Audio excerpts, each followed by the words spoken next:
Hello everybody. Let's kick off this episode with this striking example. It's black to play. I want you to come up with a great move for black, and I will introduce what this episode is about while you're doing that. Well, as they say, chess masters, they look at so many different moves as candidates, especially impossible ones. I love that saying. It means that chess players, at least masters, they they try to make good-looking moves work using tactics. They try to make strategically desirable moves work tactically. There are different names for this. It's called Sam Shankland rule. It's called positional desirability. It's called tactics serving strategy. The main point is that you should identify in any given position a positionally or strategically desirable move for yourself, and if that move looks unplayable at first sight, you should still be stubborn and you should try to make that move work using tactics. As they say, if there's will, there's a way, right? Or if it doesn't work, but if you really, really want to make it work, then it must work. I think that's a Soviet saying. You get the idea, right? How does this concept apply to this position?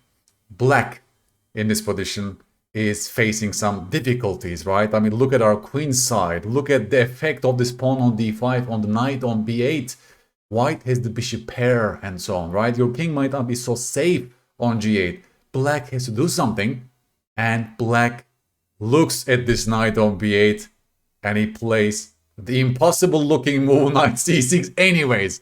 I love this move, folks, because you really want to make this move work. That's a developing move. It looks unplayable at first sight, but black is using tactics to make this move work. After takes, obviously you take back with the queen, and suddenly the threat is not only to take on h1, but also, if you spot that, folks, the second threat is queen e4 check, double attacking the loose bishop on f4. Beautiful, right? Tactics serving strategy, and black will regain the piece. Let's say after rook h2, black will do queen e4 check, and the bishop will be lost. So, black has solved the knight problem, right? Just going back, I love this example, folks. You have problems, yes. It will be desirable for you to make this move work. And black is forcing himself to look at the impossible looking move and make it work using short calculation, right? This calculation is actually not so deep. You will see that you will instantly get the piece back on the next move. The difficulty is to consider knight c6 as a candidate move. So let's apply this lesson to this position, folks. It's a space repetition. I've shown you this position before at some point. It's a retrieval practice. Black played rook c8. Why? Because he wants to stop your idea of exchanging your terrible knight on a3 for the beautiful knight on d4, right? Talking about positional chess, it's mostly about piece activity and restriction. You should identify your knight as a terrible piece, and it's a desirable move for white to improve that knight. So it goes here, and white just went bishop d3. Why? Because white wants to play knight c2 on the next move to prepare this exchange. Thus, black goes queen c7 to stop your idea. And now my question is this. What should white play, folks? Please stop the video and come up with a great solution for white that is solving the main problem. Congratulations, folks. If you looked at the impossible looking move knight c2 as a candidate, because that's a desirable move for you, right? You will love to make that move work using tactics. Does it work? You tell me. Yes, it does. Congratulations, folks. If you spotted this short line, knight c2, knight takes c2, it looks impossible to play for white at first sight, but white goes one step deeper and finds rook c1, and now the knight is pinned, and white will regain the piece, thus solving the main problem, right? The main problem was the worst placed piece on a3. Isn't it lovely, right? This whole segment totally is about positional desirability, and you're using tactics to serve your strategic goal. Your strategic goal is to exchange off your terrible knight for a beautiful knight on d4. It's an amazingly instructive position, and I hope you got the lesson, folks. You should build your tactical abilities, obviously, and you also see that in chess, they're always connected, right? Tactics and strategy, they're always intertwined. You cannot separate them. and this example nicely shows it to us. Let's apply this lesson to this Lopez pawn structure, Spanish opening, a very typical pawn structure. White's last one was a3 and the knight has just gone to a6. That looks like a potentially a terrible piece, but obviously black wants to improve that knight on that c5 square on the next move. Is there a way for white in this position to limit that piece and shut it down from the game, folks?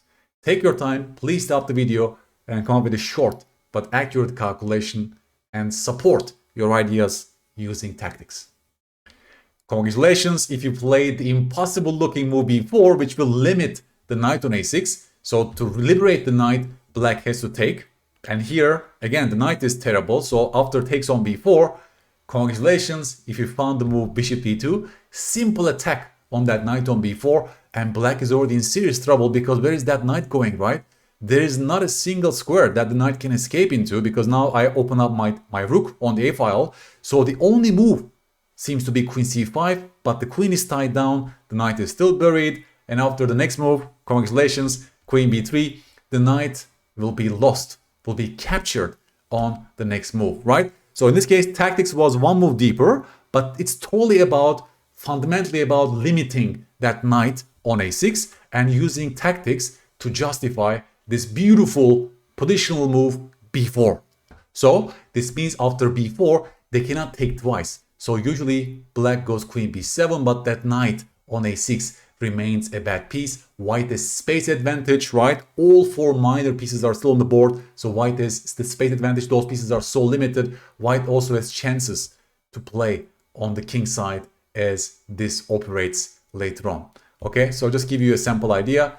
Queen e2, white can put pressure on the weakness on b5 as well, and white keeps its space advantage. Just look how limited those pieces are in the black's camp. That's what you play for in the Lopez when you go d4, d5 as white. Space becomes your advantage and you keep the knight away from the game. Beautifully.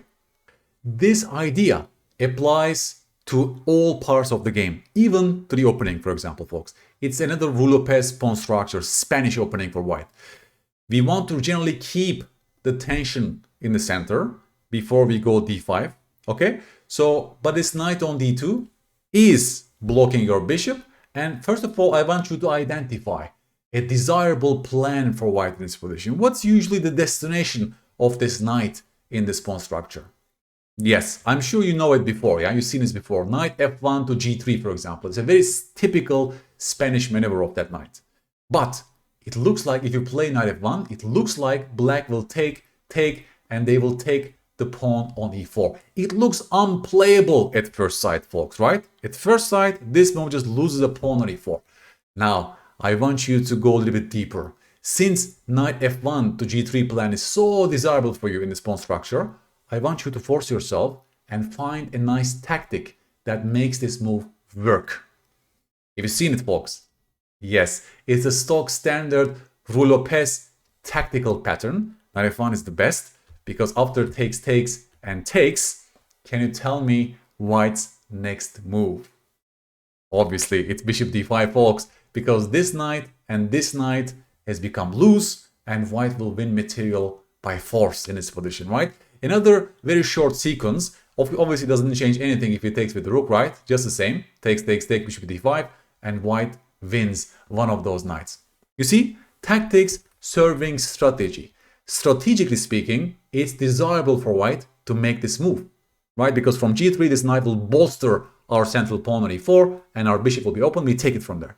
So, white in this actual game, the game of F.M. Geller, forced himself to look a little bit deeper and then understood, right? This move is not impossible to play. It's actually possible to play as long as you back it up using short calculation and short tactical sequence, right? Every opening has such typical tactical patterns, and you again connect, right? Strategy and tactics in this position to serve your strategic goals. I hope this was a useful video for you guys. I will leave you again with this striking example that black in this position forced himself to go a little bit deeper and made this impossible looking move work using tactics. So the question is, how can you get better in this part of chess? How do you become a master in applying those concepts?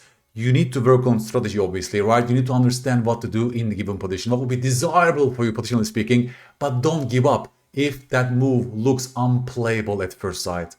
Look at short lines, look a little bit deeper, right? Try to go a little bit deeper in those lines to make your tactically or positionally sound move work using tactics. And again, if you like this video, please give me a like and subscribe. I will give you more of such examples of Sam Shankland rule. We can turn this into a series because this can apply to an attack, to defense, to endgames, to openings. I can give you more of such examples. This is why chess is so beautiful. Interconnections, strategy, tactics, always intertwined. And I want you to give me feedback about this. Do you have such games that you played in your life? How can you apply this concept to your games? Give me some feedback on this and we take it from there on the next episode, folks. Thank you so much.